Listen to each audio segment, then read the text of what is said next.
বছরে 3 বার কদম ফুল ফোটে।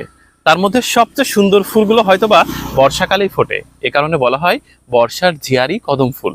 কিন্তু এই ফুলগুলো ছেঁড়া যাবে না, কিংবা প্রেয়সীর খোপায় গুজে দেওয়া যাবে না, কারণ এইটা হচ্ছে খুবই গুরুত্বপূর্ণ এই সময়ে।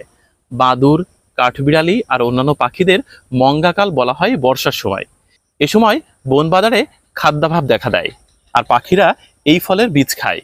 একটা কদম ফুলে প্রায় 8,500-এর মতো বীজ পাওয়া যায়। আরেকটা ব্যাপার ঘটে, পাখিরা মুখে করে বিভিন্ন জায়গায় ছড়িয়ে পরিবেশের ভারসাম্য ঠিক রাখে আর প্রকৃতিতে আরও বেশি বেশি কদম ফুল গাছ জন্মাতে সাহায্য করে। দেখেন কি চমৎকার কদম ফুল! এই কদম ফুল ছিঁড়তে নিষেধ করা হয়েছে, কারণ এইটা ওয়াইল্ড লাইফের জন্য খুবই গুরুত্বপূর্ণ, অন্তত এই সময়ে। আমাদের পৃথিবীর মানুষের জীবনে যেমন মঙ্গাকাল আছে, তেমনি প্রকৃতির অন্যান্য প্রাণীদের জীবনেও মঙ্গাকাল আছে। এই যে আষাঢ়, শ্রাবণ, ভাদ্র এই মাসগুলোতে পাখিদের কোনো খাবার থাকে না, তখন এই ফুলের বীজ তারা খাবার হিসেবে গ্রহণ করে। প্রায়ই দেখা যায় অনেক মানুষ কদম ফুলকে ভালোবেসে ছিঁড়ে ফেলেন এবং দুহাত ভরে তার প্রেয়সীকে উপহার দেন। এটা করা যাবে না, কারণ এতে করে প্রকৃতির ভারসাম্য বিনষ্ট হবে।